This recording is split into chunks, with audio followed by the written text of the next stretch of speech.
물론 다우니가 시합 결과는 패배하긴 했지만 되게 포텐이 높다.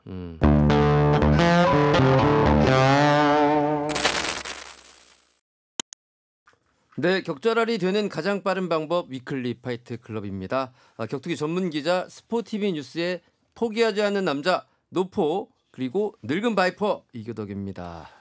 안녕하십니까. 구 UFC 벤턴급 파이터 현 약대생 손진수입니다. 지난주에 이제 그 치킨 논쟁이 좀 있었습니다. 논쟁이라고 할 수 있을까? 이게 논쟁이 안 되죠. 제가 말씀드렸잖아요, 기자님. 이거 말이 안 되는 겁니다. 아니 지코바를 한 번도 안 먹어봐가지고 실제로 제가 먹었어요. 시켜서 드셔보셨어요? 2개를 다 시켰습니다. 순살하고 양이 꽤 많은데. 이게 뭐 가족들하고 있으니까 그리고 그날이 네네네네. 또 초복이었어요. 그래서 뭐 겸사겸사 가족들하고 이제 저녁에 먹으면서 품평회를 해봤죠. 네네. 근데 다들 그냥 긴가민가? 그러세요? 네. 뭔가 이게 밥을 안 비벼 먹어서 그런가? 아니에요. 이게 지점에 따라 확실히 또 맛이 다르고. 지점에 따라. 지점에 따라 맛도 달라요. 지점에 따라 맛도 다르고 제가 알기로는 그게 숯불에 굽는 맞아요. 네. 곳은 지코바 숯불 치킨이라고 상호명이 붙어 있고 그냥 일반적으로 하는 곳은 오븐에 하는 거거나 아마 이런 곳은 그냥 치킨이라고 지코바 이걸 알려주셨어야지. 그래서 아니 진짜 숯불 치킨으로 되어 있는 곳은 진짜 맛있다. 네. 나는 숯불이 안 들어가 있었나 보다. 그래서 사실 서울에는 찾기 힘들어요. 제가 이제 예전에 고등학교 있을 때는 거기가 좀 근원지다 보니까 숯불 치킨이었거든요. 다 그래서 엄청 맛있었는데 이걸 몰랐네. 그렇더라고요. 별로였어요, 솔직히. 그러셨구나. 네. 그래서 약간 막 닭 비린내 나기도 하고 그래요. 이상한 뭐 비린내 같지는 않은데 뭔가 기대한 만큼의 그러니까 사람들이 다 이렇게 올려놨잖아요. 저의 너무 올렸구나. 맛에 대한 기대를. 네네. 손진수 선수도 그렇고 그래서 그쵸. 진짜 이거 엄마한테도 이거 진짜 맛있는 거래. 근데 엄마가 이제 아들이 샀잖아요. 이제 40 중반에 노총각 아들이라도 이렇게 사주면 고마워하시잖아요, 어머니가. 그래서 맛이 그렇게 뭐 그렇다 이런 말을 못 하세요. 맛있다. 아들 사주는 거 진짜 맛있다 이렇게 얘기를 하는데 그닥이었다. 제 느낌에는. 안타깝네요. 네, 그래서 숯불이 들어간 걸로 제가 한번 찾아보겠습니다. 네. 저의 원픽은 역시나 페리카나 양념이다. 맛있죠. 네, 페리카나 맛있죠. 양념. 네. 왜냐면 이게 저희가 초등학교 때 처음 양념치킨이 나왔어요. 우리나라에 도입이 됐어요. 통닭의 개념에서 치킨의 개념으로 넘어가는 시기가 있어요. 제 초등학교 때인가 중학교 때 처음 나왔어요. 그래서 그때 엄청나게 이제 브랜드 상호가 유명했던 거는 이서방이라고 있습니다. 이서방. 네. 모르시죠? 네네. 처갓집은 아직도 있으니까. 유명하잖아요. 네. 처갓집 이서방 멕시칸 페리카나인데. 네네네. 저는 이제 처갓집하고 페리카나 너무 오래된 얘기죠, 근데. 네네. 근데 저도 먹어봤습니다. 멕시카나 페리카나 처갓집. 이서방만 사라졌네요. 이서방은 못 본 것 같아요. 네. 이서방이 이제 뽀빠이 이상용 아저씨가 이렇게 모델로 나오시는 그런 치킨 브랜드였습니다.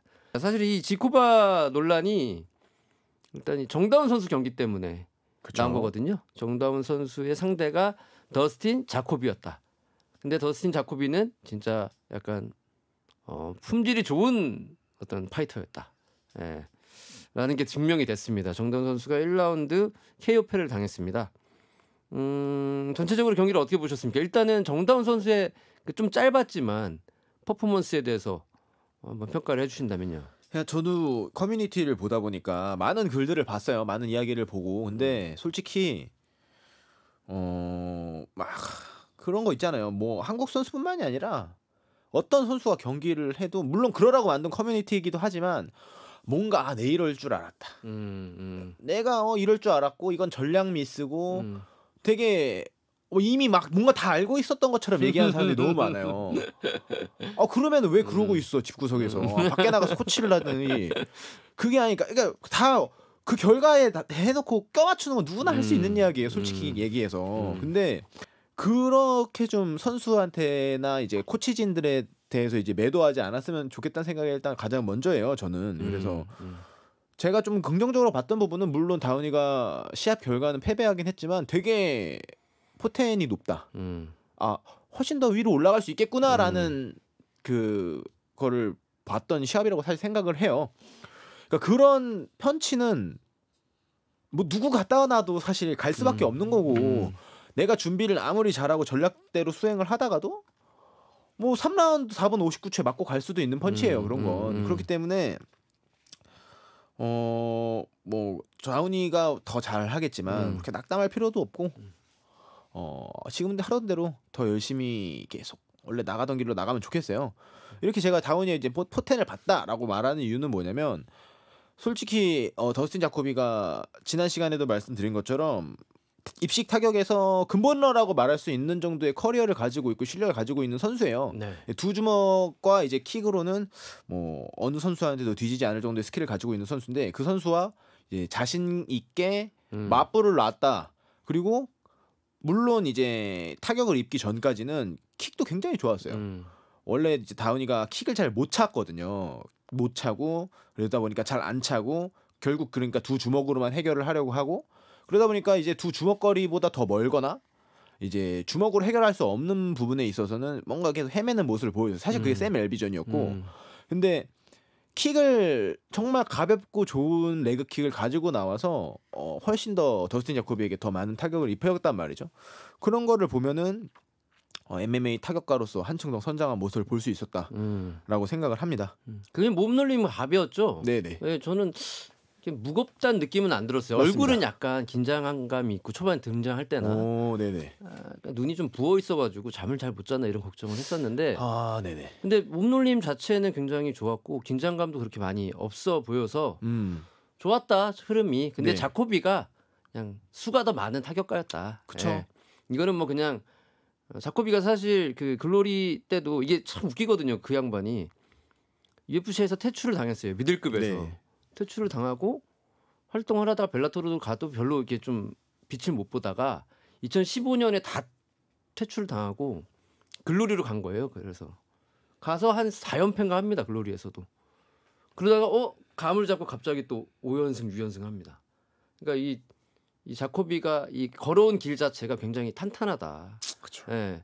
그래서 그거를 어떤 몇 가지 수로 이길 수는 없어 보였다. 결과적으로 봤을 때는. 근데 제가 봤을 때는 정다운 선수가 레슬링도 좀 섰고 장기적으로 가면 뭔가 많은 것들을 준비했을 텐데 네. 그걸 못 꺼내 보인 건 좀 아쉬워요. 그렇죠. 이제 물론 그렇게 이제 근본러들이랑 예를 들어서 패트렌 같은 경우도 두 주먹으로 다이다이를 해버리면은 당연히 안 배우고 그 길을 안 걸어왔던 선수가 더 당연히 불리하죠. 그쵸. 그건 명백한 사실인데 이거 MMA였단 말이죠. 그래서 다우니가 좀 더 장기전으로 가면 갈수록 뭐 펀치를 쳤다가 뭐 레슬링을 시도할 수도 있는 부분이고 뭐 하단 태클을 하거나 클린치를 잡을 수 있는 부분이고 하면은 수가 훨씬 더 늘어나잖아요. 그러면은 아까 말씀하신 것처럼 가지고 있는 수가 어느 정도 절충이 된단 말이에요. 왜냐하면 하단 태클을 하면은 킥을 좀 더 차기 힘들어지고 더스틴 자코비 입장에서는 클린치를 하다 보면은 펀치를 내기 힘들어지고 이런 식으로 그걸 막아주면 되는 거거든요. 근데 그럴 시간이 조금 없었다는 게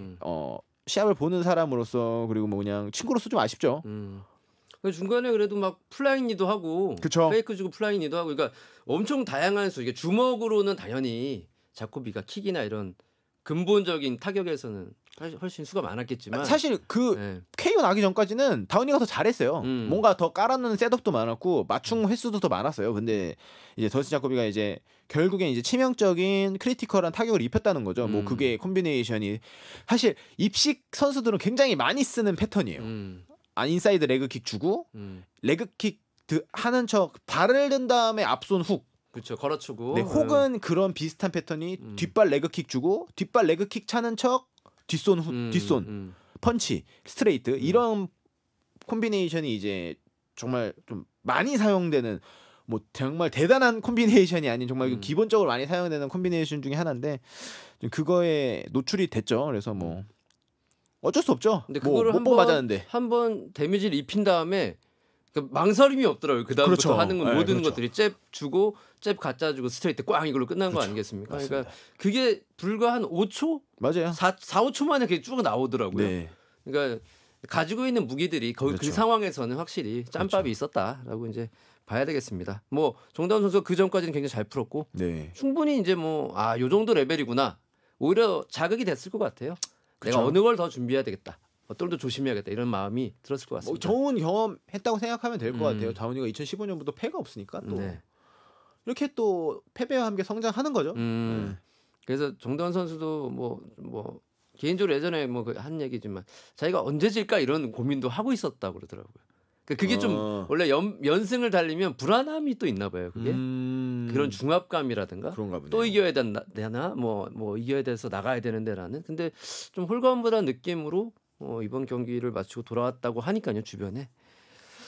요 논쟁이 있습니다. 일단 두 가지 논점이 있어요. 하나는 심판의 스탑 타이밍이 빨랐냐 적당했냐 요 부분. 네. 어떻게 생각하세요? 저는 뭐 적당했다 충분히. 조금 아쉽지만 넘어갈 때 너무 대자로 넘어가가지고 네, 그걸 보고 또 그냥 지켜보는 심판이 있다면 그것도 또 충분히 문제가 될 수 있었던 상황이 아니었나. 아쉬움은 좀 남지만 그래도 임팩트가 좀 컸어요. 예, 그 넘어가는 과정이 너무 고목 넘어가듯이 너무 넘어가가지고 아쉽다. 어떻게 생각하십니까? 뭐 개인적인 생각이니까. 저도 좀 그냥 아쉬워요. 좀 냅둬봤어도 괜찮지 않았을까라는 생각도 하는데 이거는 이제 대자로 넘어가는 다우니의 모습과 그리고 두 손을 들어버린 자코비의 합작이다라고 볼 수 있어요. 사실 이거는 누구 하나만의 모습이 아니에요. 하나만의 작품이 아니야 이거. 이게 심판도 그때 벼락처럼 끝날지 몰랐던 거죠. 그렇죠. 들어야지. 네. 뒤편에 있습니다. 그러니까 이게 그 사람이 뛰어오다가 자코비가 손 들고 있고 자코비 뒤에서 뛰어와요. 그 심판이 위치상도 너무 좀 안 좋았어요, 사실. 좀 가까이서 보고 좀 1초 정도 지켜봐도 될 법했는데 그렇죠. 뒤에서 오다 보니까 마음이 더 급한 거라 제가 보니까 심판이 그러니까 바로 끝내버린 거죠. 이게 그렇죠. 워크오프 KO라고 그래가지고 한 대 땅 때리고 홈런 친 것처럼 빠던처럼 야구에서 네. 그런 느낌이잖아요. 마크 헌트가 잘하던. 그거에 약간 당한 것도 있는데 네. 그것도 어떻게 보면 베테랑의 관록이 아닌가. 운이죠. 뭐 어쩔 수 없대요. 없죠. 네. 뭐 이건 뭐 사람이 하는 거니까 계속 심판 논쟁 같은 거는 저지들이나. 뭐 그게 이제 하나의 논점이 있었고 끝나고 나서 그리고 두 번째는 약간 손진수 선수에게도 해당이 되는 건데 이 웃음의 포인트가 뭐냐 경기 중에 이거는 긴장감을 감추기 위한 것이냐 뭐 이런 것들 있지 않습니까? 그러니까 이거가 논쟁이라는 것 자체가 저는 이해가 안 가요 사실은. 네네네. 이거를 왜 논쟁을 하는지에 대해서도 이해가 안 가는데 왜 그러지 도대체? 그러니까 뭔가 이런 얘기를 하는 사람들의 특징이 뭔가 계속 문제를 찾고 싶어하고 문제라고 얘기하고 싶어하고 원인을 찾고 싶어 해주나 봐요. 그런 심리가 있나 봐요. 그렇죠. 네. 그런 걸로 약간 자기 만족을 하는 분들도 있으니까. 되도 안 되는 말 같지도 않은 소리로 솔직히 한다고 생각하거든요. 그러니까 이게 중요한 게 아닌데 뭔가 좀 더 그 숲을 봤으면 좋겠어요. 그러니까 무슨 나무 잎사귀를 보지 말고 이 다우니가 어떻게 전체적으로 풀어가려고 했나라는 걸 봤으면 좋겠거든요.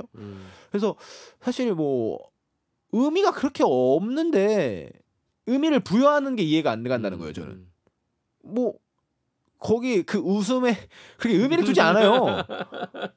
아무 의미가 없어 사실 별로. 이거를 이제 이렇게 보는 거죠. 이 웃음은 이제 쫄리는데 감추기 위한 것이고 어떻게 보면 또 우리 좀 거만하게 보일 수도 있는 거고 뭐 그런 논점에서의 그러니까 거만함에 보이면 사실 그래서 어쩔 건데라는 말을 사실 하고 싶어요. 저는. 그래서 어떻게 할 거야? 거만하게 보인다 해서 그 시합에 문제가 있진 않거든요.